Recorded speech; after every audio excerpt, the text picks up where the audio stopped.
जय Siyaram. Smart JS education में आप सभी का स्वागत है। तो हमने अपने पिछले क्लास में समझा कि सीएसएस क्या होता है और एचटीएमएल में सीएसएस का यूज हम क्यों करते हैं। तो आज की इस क्लास में हम समझने वाले हैं कि इनलाइन सीएसएस, इंटरनल सीएसएस और एक्सटर्नल सीएसएस का यूज हम कैसे करते हैं। तो मैं अभी अपने वीएस कोड के अंदर हूं और वीएस कोड के अंदर वेब डेवलपमेंट कोर्स नाम के फोल्डर के अंदर हूं। इस फोल्डर के अंदर जल्दी से हम एक न्यू फाइल बना लेते हैं। इस फाइल का हम नाम रख रहे हैं index.html। index.html लिख के मैं एंटर प्रेस करूंगा। ये मैं अपने HTML फाइल के अंदर आ चुका हूं। एक्सक्लेमेशन मार्क लगाते हैं, एंटर प्रेस करूंगा। ये हमारी HTML की बॉयलर प्लेट आ गई। अब हम अपने टाइटल को चेंज कर लेते हैं। टाइटल का जो मैं नाम रख रहा हूँ वो रख रहा हूँ CSS in HTML।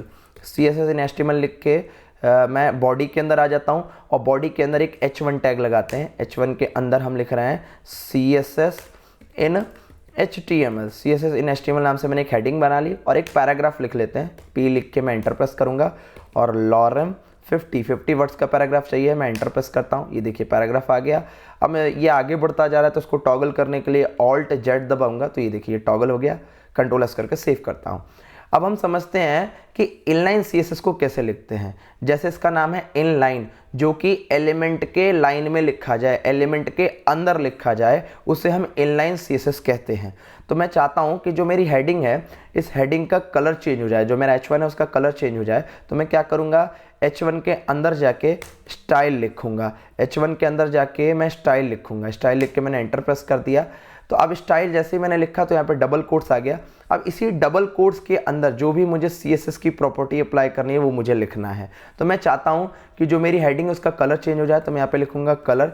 मैं यहाँ पे आधा ही कलर लिखा हूँ तो ऑटोमेटिक VS कोड सजेस्ट कर रहा है, तो मैं फर्स्ट वाले को लेकर एंटर प्रेस करता हूँ। अब मुझे किस कलर को लिखना है, मुझे किस कलर को अप्लाई करना है, उस कलर का नाम लिखिए। तो यहाँ पे ऑटोमेटिक VS कोड सजेस्ट कर रहा है कुछ कलर्स। तो मैं चाहता हूँ रेड कलर करना, तो मैं यहाँ पर रेड लिख देता हूँ। कंट्रोल एस करके सेव करूंगा।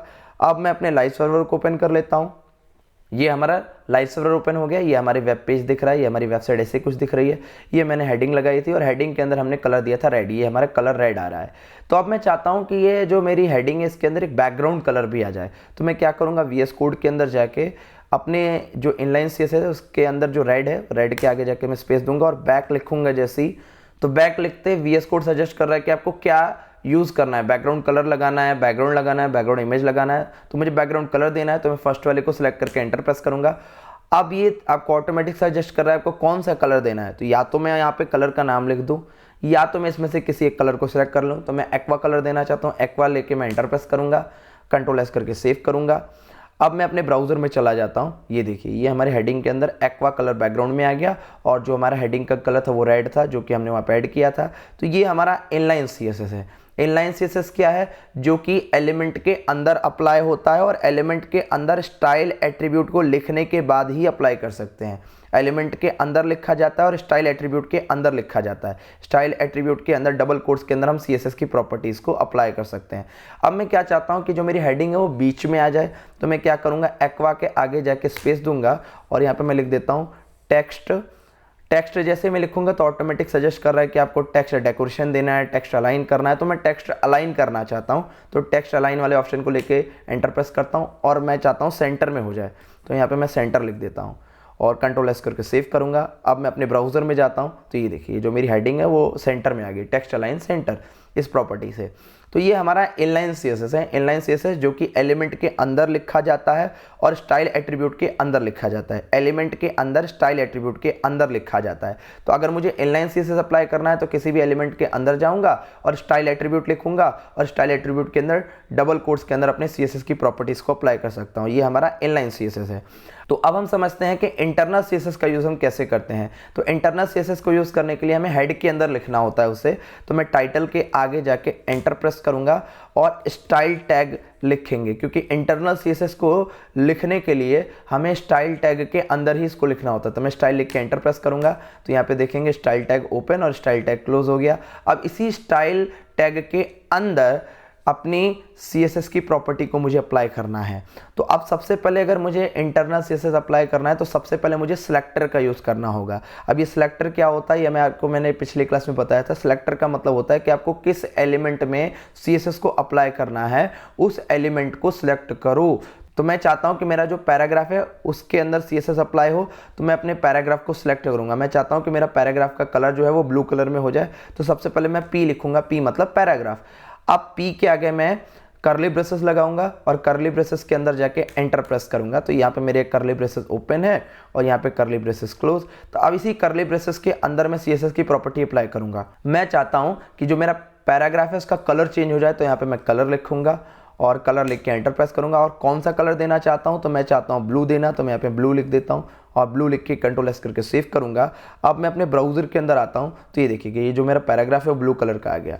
अब मैं चाहता हूं कि जो मेरा पैराग्राफ है उसका बैकग्राउंड कलर चेंज हो जाए, तो मैं क्या करूंगा, इसी ब्लू के आगे जाके एंटर प्रेस करूंगा और यहाँ पे मैं लिखूंगा बैक, और बैक लिखते ही ऑटोमेटिक VS कोड सजेस्ट कर दिया बैकग्राउंड कलर। मैं एंटर प्रेस करता हूँ और कौन सा कलर देना चाहता हूँ, तो मैं देना चाहता हूँ येलो। यहाँ पे मैं येलो लिख देता हूँ, येलो लिख के एंटर प्रेस किया मैंने, कंट्रोल एस करके सेव किया। अब मैं अपने ब्राउज़र के अंदर चला जाता हूँ, ये देखिए ये मेरे पैराग्राफ के अंदर येलो कलर आ गया। तो ये हमारा इंटरनल CSS है जो कि हेड के अंदर लिखा जाता है और हेड के अंदर भी स्टाइल टैग के अंदर लिखा जाता है। और स्टाइल टैग के अंदर लिखने का तरीका क्या है, सबसे पहले सिलेक्टर यूज़ करेंगे जिस प्रॉपर्टी को मुझे देना है। उसके लिए सबसे पहले मुझे उस एलिमेंट को सिलेक्ट करना होगा, तो मैंने यहाँ पे P सिलेक्टर का यूज़ किया, मतलब मुझे पैराग्राफ में अपनी प्रॉपर्टी को अप्लाई करना था CSS की, तो मैं P सिलेक्टर का यूज़ किया और कर्ली ब्रेसेस के अंदर हम अपनी CSS की प्रॉपर्टी को लिखेंगे।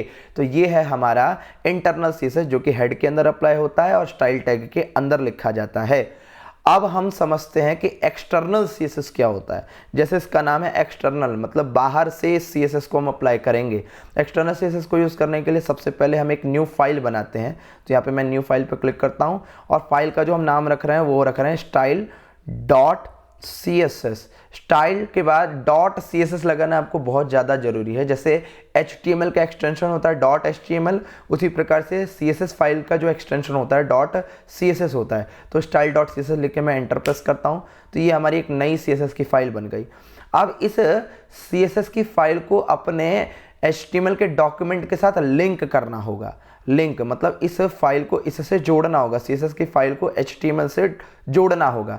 तो मैं क्या चाहता हूँ, सबसे पहले तो मैं स्टाइल को क्या कर लेता हूँ, कमेंट कर लेता हूँ। कमेंट, इसको मैंने पूरा सेलेक्ट किया और कंट्रोल/ दबाया तो ये कमेंट हो गया। और कमेंट क्या काम करता है आप सभी जानते होंगे।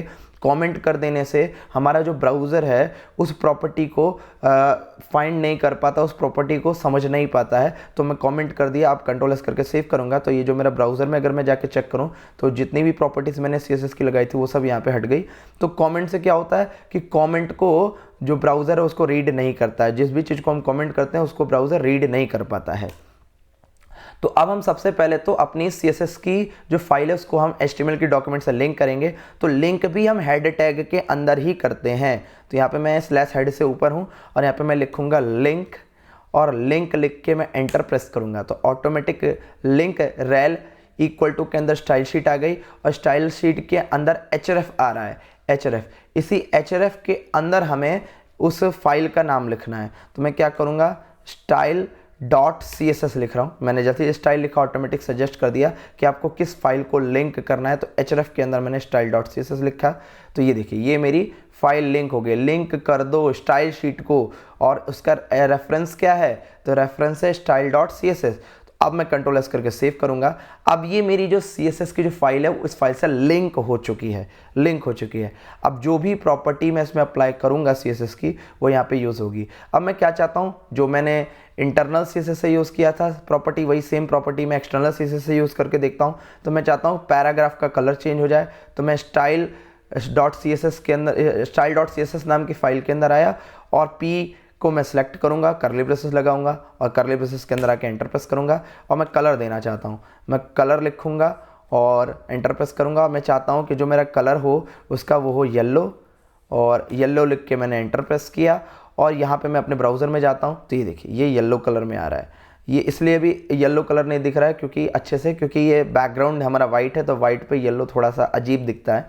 तो अब मैं एक इसको बैकग्राउंड कलर दे देता हूँ। तो इसके आगे जाके बैकग्राउंड कलर लूँगा, बैक लिख के ऑटोमेटिक मैं यहाँ पे बैक लिखा तो ऑटोमेटिक VS कोड सजेस्ट कर रहा है आपको क्या यूज़ करना है। तो बैकग्राउंड कलर देना है मुझे, और कौन सा कलर देना है, तो मैं चाहता हूँ इसको ब्लू कलर देना। मैं यहाँ पे ब्लू लिख देता हूँ और एंटर प्रेस कर रहा हूँ, कंट्रोल एस करके सेव करता हूँ। अब यहाँ पे आप देखेंगे तो ये देखिए, ये मेरा बैकग्राउंड आ गया ब्लू और इसके अंदर जो मेरा पैराग्राफ है वो आ रहा है हमारा येलो कलर का। तो ये हमने एक्सटर्नल CSS के माध्यम से CSS को अप्लाई किया। एक्सटर्नल CSS कैसे अप्लाई होता है आप समझ गए। एक्सटर्नल CSS के लिए हम एक न्यू फाइल बनाते हैं, एक एक्सटर्नली फाइल बनाते हैं जिसका हम नाम style.css रख सकते हैं या तो कुछ भी रख सकते हैं, पर बाय डिफ़ॉल्ट में इसका हम नाम style.css ही रखते हैं, जिससे हमें पता चल जाए कि एक स्टाइल फाइल है, ये CSS फाइल है।